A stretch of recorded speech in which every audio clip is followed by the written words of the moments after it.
പാഠം 210. മനഃപൂർവമല്ലാത്ത ചില അബദ്ധങ്ങൾ.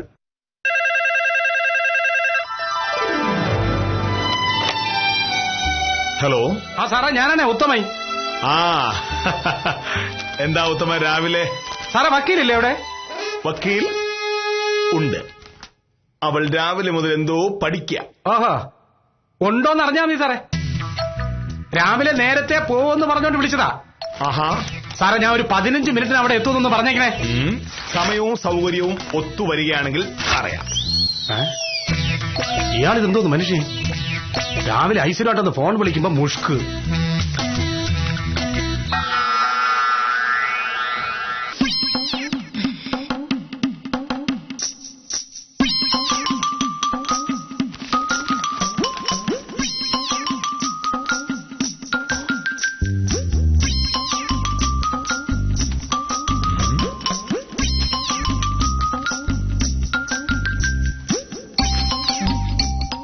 രാവിലെ തുടങ്ങിയ വായനയാണല്ലോ. ഇതിന് മാത്രം പഠിക്കാൻ എന്തിരിക്കുന്നു? മോഹനേട്ടാ, ഇന്നത്തെ കേസ് ഏതാണെന്നാ മോഹനേട്ടൻ കരുതിയത്? ആൽഫ കൺസ്ട്രക്ഷൻസ് എന്ന വമ്പൻ കൺസ്ട്രക്ഷൻ കമ്പനിയുടെ കേസാണ് ഇന്ന് ഞാൻ വാദിക്കാൻ പോകുന്നത്. എന്താ കേസ്? ഈ ആൽഫ എന്ന് പറയുന്ന കമ്പനി സിറ്റിയിൽ അവരുടെ പേരിലുണ്ടായിരുന്ന 25 സെന്റ് സ്ഥലം വേറൊരു കമ്പനിക്ക് വിറ്റു. സർക്കാർ നിശ്ചയിച്ച തുകയിൽ താഴ്ത്തിയാണ് ആൽഫ സ്ഥലം വിറ്റതെന്ന് പറഞ്ഞ് ആധാരം രജിസ്റ്റർ ചെയ്യാൻ സബ് രജിസ്ട്രാർ സമ്മതിച്ചില്ല. സബ് രജിസ്ട്രാറിന്റെ ആ നടപടിക്കെതിരെയാണ് ഞങ്ങൾ കോടതിയിൽ പോകുന്നത്. ആ കേസിൽ കോടതിയിൽ പോകേണ്ട ഒരു കാര്യമില്ല. എടീ, നാട്ടിലെ നിയമമനുസരിച്ച് ഒരു വസ്തു തീരാധാരം ചെയ്യണമെങ്കിൽ സ്ഥലവിലയുടെ 10% സ്റ്റാമ്പ് ഡ്യൂട്ടിയായി കൊടുക്കണം. ആ സ്ഥലവില സർക്കാർ നിശ്ചയിച്ച വിലയേക്കാൾ താഴെയാകാനും പറ്റില്ല. അങ്ങനെ വില കുറച്ച് കാണിക്കുന്നത് നികുതി വെട്ടിക്കാനാണെന്ന് ഉറപ്പല്ലേ? അതിന് കൂട്ടുനിൽക്കാൻ തയ്യാറാകാത്ത സബ് രജിസ്ട്രാർ അദ്ദേഹത്തെ പൂവിട്ട് പൂജിക്കണം. നമുക്ക് നോക്കാം. മോഹനേട്ടാ, ഭൂമി വിൽക്കുമ്പോൾ ആധാരം രജിസ്റ്റർ ചെയ്യേണ്ടത് സബ് രജിസ്ട്രാർ ആണ്. അത് ഞാൻ സമ്മതിച്ചു. അങ്ങനെ രജിസ്റ്റർ ചെയ്യാൻ സർക്കാർ ഒരു ഫീസും വെച്ചിട്ടുണ്ട്. അതും ഞാൻ സമ്മതിച്ചു. നിയമമാണ്. പക്ഷേ എന്തു വിലയ്ക്ക് ഭൂമി വിൽക്കണമെന്ന് സർക്കാർ തീരുമാനിക്കാൻ പറ്റില്ല എന്നേ ഞങ്ങൾ പറയുന്നുള്ളൂ. അങ്ങനെ ഒരു നിയമമില്ലെങ്കിൽ 1 കോടി രൂപയ്ക്ക് ഭൂമി വിറ്റിട്ട് 5 ലക്ഷം രൂപയ്ക്കാണ് ഭൂമി വിറ്റെന്ന് പറഞ്ഞാൽ മതിയല്ലോ. സർക്കാരിന് 10 ലക്ഷം രൂപ കിട്ടുന്നിടത്ത് 50,000 രൂപയല്ലേ കിട്ടൂ. അങ്ങനെ ആരെങ്കിലും സർക്കാരിനെ പറ്റിക്കുന്നുണ്ടെങ്കിൽ അത് കണ്ടുപിടിക്കാൻ സർക്കാർ വേറെ മാർഗം നോക്കണം. അല്ലാതെ എന്റെ ഉടമസ്ഥയിലുള്ള ഒരു സാധനം ഇത്ര രൂപയ്ക്ക് വിൽക്കാവൂന്ന് എങ്ങനെ പറയാൻ പറ്റും? ഉദാഹരണത്തിന്, എനിക്കൊരു സ്കൂട്ടറുണ്ട്. അത് ഞാൻ വാങ്ങിയത് 40,000 രൂപയ്ക്കാണ്. ഇനി എനിക്കത് വിൽക്കണമെന്ന് തോന്നുമ്പോ ഇത്ര രൂപയ്ക്ക് വിൽക്കാവൂ എന്ന് പറയുന്നത് ശരിയാണോ? ഞാൻ ചിലപ്പോ 5,000 രൂപയ്ക്ക് വിൽക്കും, ചിലപ്പോ 5 രൂപയ്ക്ക് വിൽക്കും. വിറ്റാൽ RT ഓഫീസ് വിൽപ്പന രജിസ്റ്റർ ചെയ്യണമെന്ന് മാത്രമേ ഉള്ളൂ. അതിന്റെ ഫീസ് അടയ്ക്കണം. പക്ഷേ 1 കോടി രൂപയ്ക്കുള്ള ഭൂമി എങ്ങനെ 1 ലക്ഷം രൂപയ്ക്ക് വയ്ക്കാൻ പറ്റും? അത് പറ്റില്ലല്ലോ. ഇന്ത്യൻ ഭരണഘടന അനുസരിച്ച് ഒരാൾക്ക് ഇന്ത്യയിൽ എവിടെയും യഥേഷ്ടം ഭൂമി വാങ്ങാനും വിൽക്കാനും അവകാശമുണ്ട്. യഥേഷ്ടം എന്ന് പറഞ്ഞാൽ സ്വന്തം ഇഷ്ടം പോലെ.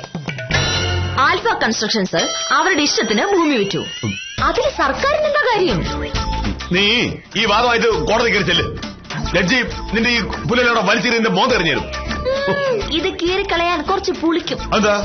ഇത് സദാനന്ദൻ സാർ തയ്യാറാക്കി തന്ന ആർഗ്യുമെന്റ് നോട്ടാണ്. ഇത് വെച്ച് ഞാൻ ഒരു കളി കളിക്കും. ഇന്നത്തെ കേസിൽ ഞാൻ ജയിച്ചാൽ ഈ സത്യഭാമ പിന്നെ ആരാ? അത് കാത്തിരുന്ന് കണ്ടാ മതി. അതങ്ങനെ വിട്ടാൻ പറ്റില്ലല്ലോ. ആഹാ.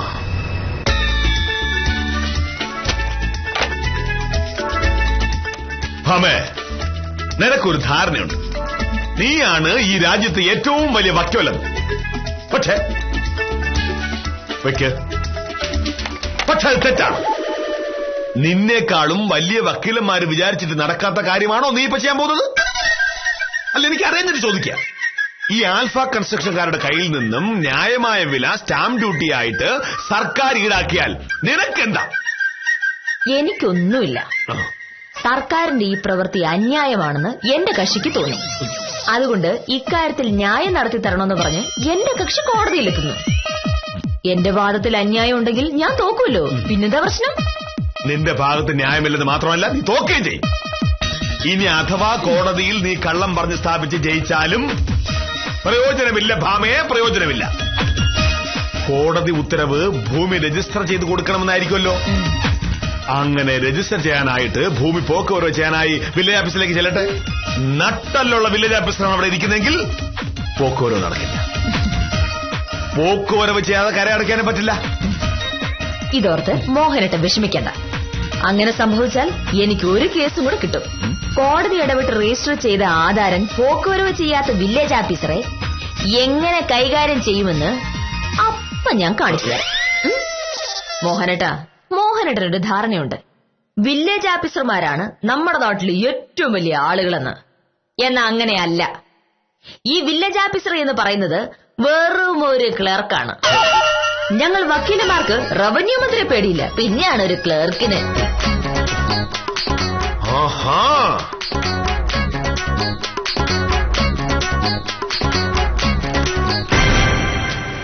ഞാൻ ക്ലർക്കായിരിക്കും, പക്ഷേ നാട്ടുകാർക്ക് സേവനം ചെയ്യുന്ന ഒരു ക്ലർക്കാണ് ഞാൻ. നീയോ ഏതോ ഒരു ഭൂമി കച്ചവടക്കാരൻ. സർക്കാരിനടയ്ക്കാനുള്ള കാശ് അടയ്ക്കാതിരിക്കാനായിട്ട് അയാൾക്ക് വേണ്ടി കോടതിയിൽ പോകുന്ന ഒരു വക്കീല്. എടീ, നിനക്കൊക്കെ സമൂഹത്തെ പറ്റി എന്തെങ്കിലും ചിന്തയുണ്ടോ? മോഹനേട്ടാ, വെറുതെ എന്റെ പിന്നാലെ നടന്നിങ്ങനെ വഴക്കുണ്ടാക്കേണ്ട കാര്യമുണ്ടോ? ഞാൻ കേസ് ജയിച്ചാൽ സർക്കാരിനുണ്ടാവുന്ന നഷ്ടമല്ല മോഹനേട്ടന്റെ പ്രശ്നമെന്ന് എനിക്കറിയാം. ഈ കേസിൽ ഞാൻ ജയിച്ചാൽ അത് നാട്ടിൽ സംസാര വിഷയമാവും. ഇനി ഈ നാട്ടിൽ നടക്കുന്ന സകല സ്ഥല കച്ചവടങ്ങളിലും ഈ പ്രശ്നം വരും. വില കുറച്ച് ഭൂമി രജിസ്റ്റർ ചെയ്ത സകലരും എന്നെ കാണാൻ ഈ മുറ്റത്ത് ക്യൂ നിൽക്കും. അത് മോഹനേട്ടന് സഹിക്കില്ല.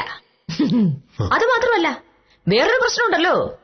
വില കുറച്ച് കാണിച്ച് ആധാരം രജിസ്റ്റർ ചെയ്തിട്ട് അത് പോക്കുവരവ് ചെയ്യാനായി വില്ലേജ് ഓഫീസിൽ വന്ന എത്ര പേരുടെ അപേക്ഷ മോഹനേട്ടൻ മുടക്കിയിട്ടുണ്ട്. അവരൊക്കെ കേസുമായിട്ട് ഇങ്ങോട്ട് വരുമല്ലോ. അങ്ങനെ ഞാൻ മോഹനേട്ടനെതിരെ കേസ് വാദിക്കുന്ന ഒരു അവസ്ഥ വരും. ഒരു കേസ് ജയിച്ചാൽ ബാക്കി കേസും ജയിക്കുമല്ലോ. അതോടെ മോഹനേട്ടനെതിരെ കോടതിയിൽ വരുന്ന സകല കേസും ഞാൻ ജയിക്കും. മോഹനേട്ടൻ തോൽക്കും. ആ പേടിയല്ലേ വില്ലേജ് ഓഫീസർക്ക്? ഞാൻ പോക്കുവരവ് ചെയ്യാതിരുന്ന ഏതെങ്കിലും ഒരു ആധാരം എന്നെ കൊണ്ട് പോക്കുവരവ് ചെയ്യിക്കണമെങ്കിൽ നീ എന്നല്ല, നിന്നെക്കാൾ കൊടികെട്ടിയ വക്കീൽ വിചാരിച്ചാൽ നടക്കില്ല. വക്കീലല്ലോ വിചാരിക്കുന്നത്, കോടതിയല്ലേ.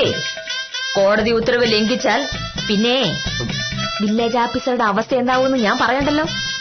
ജോലി കാശിക്ക് പോവും. ഒന്നാലോചിച്ചാൽ അത് നല്ലതാണ്.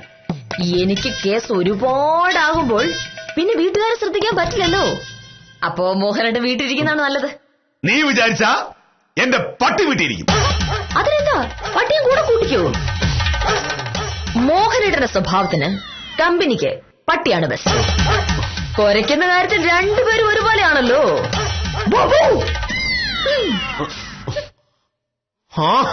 കാര്യം നിസ്സാരം.